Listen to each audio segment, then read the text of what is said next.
सुप्रभातम। अद्य भवतां संस्कृत कक्षायां सुस्वागतम। आज मैं विनय शंकर द्वादश कक्षा के लिए प्रजानुरंजको निरीपा 5वें श्लोक का वर्णन करने जा रहा हूँ, जो इस प्रकार से है। तदन्वये शुद्धिमती प्रसूत शुद्धिमत्तर दिलीपीव राजेन्दुरिन्दु क्षीरनिधाविव। शुद्धिमत्तर शुद्धिमती तत् अन्वय क्षीरनिधौ इंदु इव राजेन्दु इव दिलीप प्रसूत। अन्वय हो गया। अब ये शब्दार्थ देख लेंगे। अब हिंदी अनुवाद हो गया।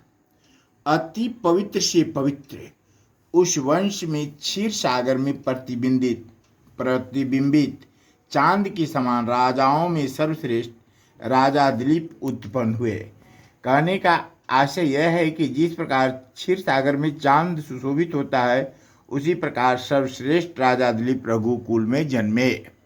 आकार सदृश प्रज्ञा प्रज्ञाया सदृशागम आगमय सदृशारंभ आरंभ सदृशोदय। आकार सदृश प्रज्ञा प्रज्ञाया सदृशागम आगमय सदृश आरंभ आरंभ सदृश उदय। अब ये हिंदी हो गया अर्थ। अपने आकार रूप के समान बुद्धि वाले थे, बुद्धि के समान शास्त्रों का अभ्यास करने वाले थे, शास्त्रों के अभ्यास के समान कार्य व्यापार करने वाले, उसी के समान फल सिद्धि प्राप्त करने वाले राजा थे।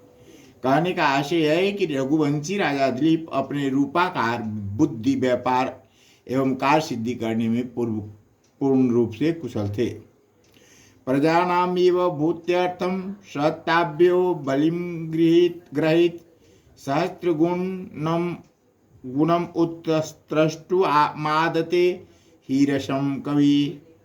कह रहा है कि स प्रजानामेव भूत्यर्थम ताभ्य बलिम अग्रहित ही रवि सहस्रगुणम उत्त्रष्टुम रसम आदते। अर्थात वह राजा दिलीप प्रजाओं की उन्नति के लिए ही उनसे टैक्स लेते थे। जिस प्रकार सूरज हजारों गुना देने के लिए ही जल ग्रहण करता है, वैसे ही राजा दिलीप टैक्स इसलिए लेते थे कि प्रजा की उन्नति के लिए कार्य किए जाए। कहने का आशय है कि सूर्य धरती का पानी सोखता है ताकि फिर से उसे अधिक पानी वापस कर सके। राजा प्रजा की भलाई के लिए टैक्स लेते थे। श्लोक संख्या 8 है। ज्ञाने मौनम क्षमासक्तौ त्यागे श्लाघा विप्रया गुणानुबंधित्वातस्य सप्रश्वा इव। ज्ञानी मौनम शक्तौ क्षमा त्यागे श्लाघा विप्रया गुण अनुबंधित्वात् तस्य सप्रश्वा इव गुणाशंति। शब्दार्थ हो गया। आप देख लेते हैं अर्थ। वे राजा दिलीप ज्ञान में मौन धारण करने वाले, शक्ति के साथ मापी देने वाले, त्याग करने में अपनी प्रशंसा नहीं करते थे, ज्ञान आदि सद्गुणों के अनुकरण करने में गुण उनके सहोदर भाई के समान थे। कहने का आशय यह है कि राजा दिलीप अधिक नहीं बोलते थे, वे क्षमाशील थे और कभी स्वयं की प्रशंसा नहीं करते थे, बल्कि ज्ञान अर्जन में सदैव तत्पर रहा करते थे। प्रजानां विन्याद धनाद्र रक्षणाद भरणादपि सह पिता पितरस्तासां केवलम जन्म हेतव। स प्रजानां विन्याधनात् रक्षणात् भरणात् अपि पिता इव तामसां पितरः केवलम जन्म हेतव। अर्थात वे राजा दिलीप प्रजाजनों को शिष्टाचार, विनम्रता आदि की शिक्षा देने के कारण और सुरक्षा भरण पोषण करने के कारण प्रजा में पिता के समान थे। उनके पिता तो मात्र जन्म देने के निमित्त थे। कहने का आशय यह है कि एक कुशल पिता के समान अपनी प्रजा का शिक्षण भरण पोषण आदि किया करते थे।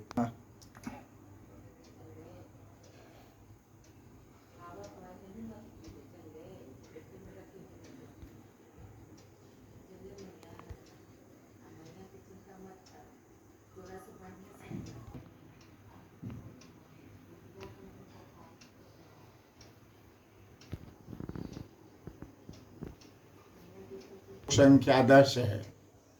देखेंगे। द्वेष्यो अपि समन्ततः शिष्टस्यार्थस्य यथौषधम त्याज्यो दुष्ट प्रियो अप्यासिद अंगुली उर्गक्षता।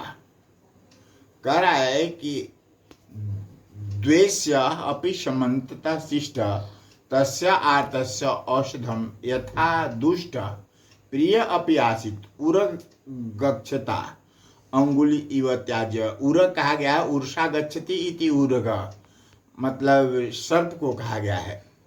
कह रहा है कि राजा दिलीप दुष्टता करनी युग को विचारणीय मानते थे।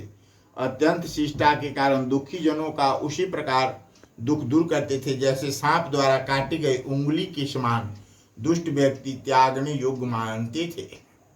कहने का आशय यह है कि राजा दिलीप सबसे स्नेह करते थे और सबके दुख दर्द को दूर करने का हर संभव प्रयास करते थे।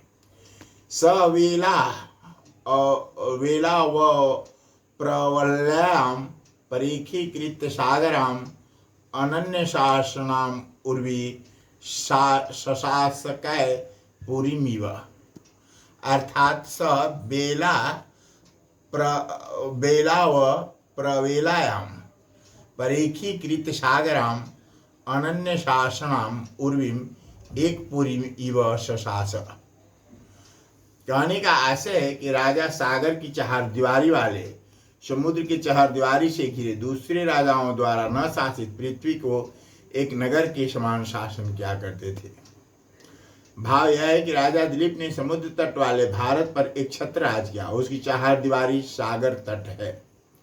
अब एक पदे न उत्तरत है कि सामन्वय कालिदास न विवक्षिता रघूनाम रघुवंशिना अन्ते केन तनुम त्यज्यन्ति तो योगेन मय चिताम आद्य क आसीत मनु तासाम पितर केवलम जन्म हेतवत प्रजानाम क प्रिय अपि त्याज्य तो दुष्ट प्रिय अपि त्याज्य। दिलीप प्रजानाम बुद्ध्यर्थम कम अग्रहित बलिम राजेन्दु दिलीप रघुनामन्वय क्षीणिधौ क इव प्रसूत इंदु।